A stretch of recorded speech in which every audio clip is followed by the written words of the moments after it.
Assalamualaikum warahmatullahi wabarakatuh. Selamat pagi, siang, sore, dan malam kepada Pak Indra. Kami dari kelas pembangunan perangkat lunak I1 kelompok 3 hari ini akan mempresentasikan hasil kerja kelompok kami mengenai eksplorasi BDD. Sebelumnya kami akan memperkenalkan diri masing-masing. Perkenalkan, saya Tuan Syafafita Azza dengan NIM 187231015.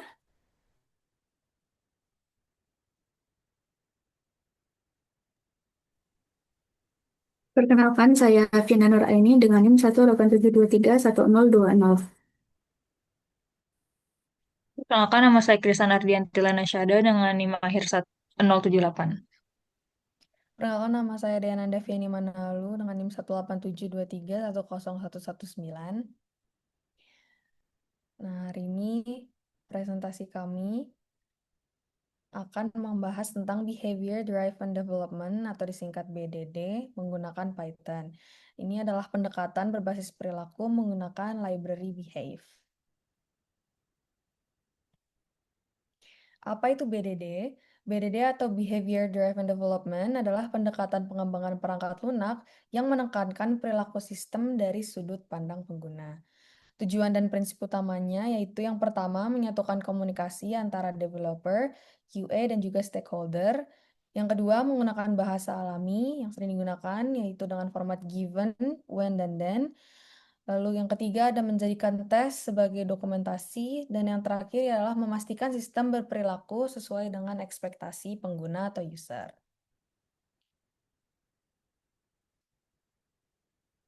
Selanjutnya ini ada format skenario BDD mengikuti Gherkin language. BDD menggunakan Gherkin, yaitu bahasa yang mudah dibaca oleh manusia dan juga sering digunakan, yang mempunyai struktur. Yang pertama ada given, di mana given itu ialah kondisi awal. Lalu ada when, di mana itu adalah aksi yang dilakukan. Lalu juga then, ialah hasil yang diharapkan. Kemudian juga ada komponen utama dalam BDD, yang di sini ada yang pertama feature file atau .feature, yaitu berisi deskripsi perilaku dari sistem. Yang kedua ada step definition, yaitu fungsi Python yang mengeksekusi langkah di feature. Lalu yang ketiga ada test runner, yaitu menjalankan skenario, contohnya behave.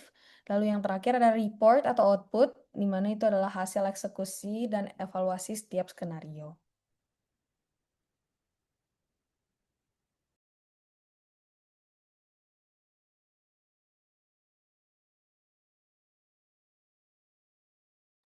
Selanjutnya, untuk requirement-nya kami itu menggunakan Behave dan Selenium, yang dimana combo dari Behave dan Selenium ini bisa memahami cara kerja BDD secara praktis dengan Python, menguji perilaku sistem sederhana, dan mengamati hasil eksekusi otomatis menggunakan Gherkin. Nah, Behave sendiri itu merupakan sebuah framework atau kerangka kerja di Python yang digunakan untuk melakukan BDD, pengujian BDD, dan ini tuh berdasarkan perilaku sistem yang diharapkan, bukan hanya berdasarkan dari coding programnya. Selanjutnya, untuk Selenium adalah library open source ini untuk mengotomatisasi interaksi dengan browser web. J- Jadi dia sebagai alat eksekusi untuk perilaku sistem, sedangkan yang Behave tadi itu mengatur alur logikanya dari deskripsi Gherkin yang sudah dijelaskan sebelumnya. Next. Nah, ini untuk requirement yang digunakan, environment-nya itu yang pertama ada framework-nya, kami menggunakan Python, terus kemudian ini tuh uh, ada Selenium web, bahasanya menggunakan Python, mohon maaf, kemudian framework-nya menggunakan Selenium WebDriver dan unit test. Ini tuh digunakan untuk mengotomatisasi interaksi browser dan melakukan pengujian berbasis unit atau perilaku dengan unit testnya tadi. Terus kemudian menggunakan browser ini untuk menjalankan tesnya secara visual yang bisa dikontrol oleh Selenium. Sedangkan web targetnya tuh adalah web yang kami gunakan yaitu Emosense yang akan dijelaskan lebih lanjut berikutnya. Kemudian metodenya dengan simulasi perilaku pengguna. Arsitektur pengujiannya itu dimulai dengan inisialisasi web driver, kemudian membuka browser, mengisi field, klik analisis, dan validasi hasil muncul. Next adalah folder struktur struktur proyek yang kami bangun saat mengerjakan eksplorasi BDD ini. Jadi di sini tuh ada di bawah folder Emotions BDD ini ada feature, kemudian ada step. Ini Dan ada cek emosi.step.p, ini tuh merupakan implementasi langkah-langkah Gherkinnya, kode Python-nya. Lalu di bawahnya ada, di dalamnya itu juga ada cek emosi.feature. Ini tuh sebagai skenario pengujian otomatis dengan bahasa Gherkin.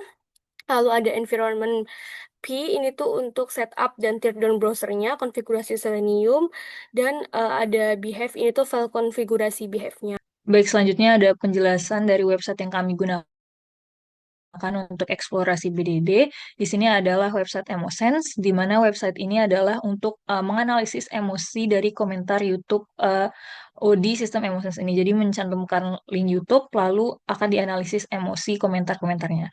Jadi proyek ini mengimplementasikan BDD menggunakan integrasi Behave dan juga Selenium. Mungkin bisa di next. Baik, selanjutnya memasuki user story. Jadi di sini sebagai user yang ingin memeriksa emosi dari YouTube komen, bisa yang bertujuan untuk melihat kecenderungan dari emosi dari komen videonya. Mungkin untuk user story-nya di sini ada fitur. Fitur yang pertama itu cek emosi dari komentar YouTube. Lalu skenario-nya adalah analisis emosi dari komentar YouTube. Jadi yang pertama itu akan ditampilkan halaman beranda, lalu user harusnya melihat deteksi emosi dari komentar YouTube, itu adalah halaman berandanya. Lalu user bisa mengisi YouTube URL dengan link yang tertera. Lalu YouTube URL field harus mengandung link yang tertera, lalu user bisa mengisikan jumlah dengan angka yang tertera atau terserah dari usernya. Di sini mengambil contoh 50, lalu field dari jumlah harus mengandung uh, jumlah yang diinputkan oleh user, dan di sini contohnya ada 50. Lalu user bisa mengklik analisis, lalu setelah diklik akan muncul hasil analisis emosi komentar, distribusi emosi komentar, dan juga detail emosi. Mungkin bisa di next. Nah, di sini ada tampilan interface dari websitenya. Di sini ada halaman berandanya, lalu ada hasil analisisnya berupa pie chart, dan juga di sini ada uh, detail dari komentar-komentarnya.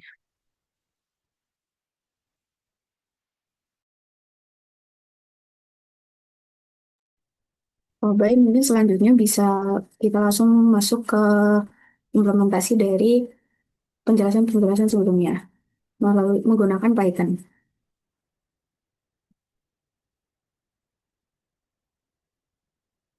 Hmm.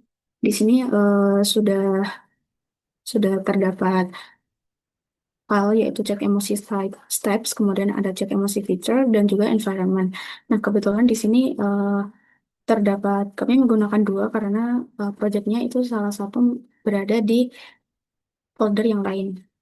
Tetapi sebenarnya foldernya itu memiliki struktur yang sama. Nah, untuk menjalankannya, yang pertama yaitu menjalankan dari project Django-nya terlebih dahulu, yaitu menggunakan command Python manage by run server. Kemudian di BDD-nya itu kita bisa langsung menjalankan behave menggunakan command behave.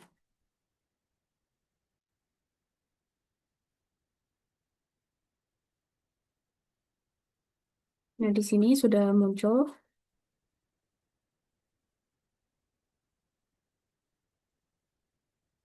Kemudian bisa langsung klik analisis.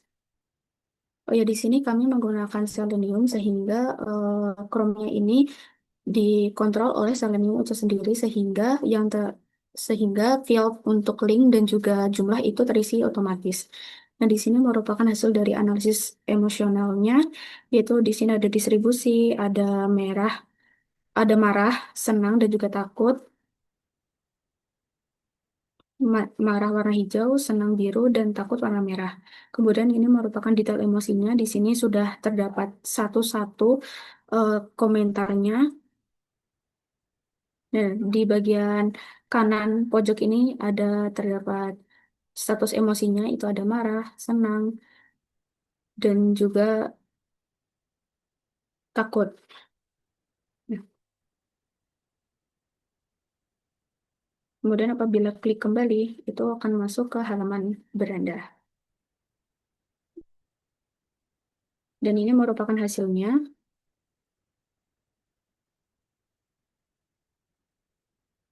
Dan dapat terlihat di sini bahwa semuanya sudah dijalankan dan tidak ada yang gagal. Dan juga tidak ada yang terskip.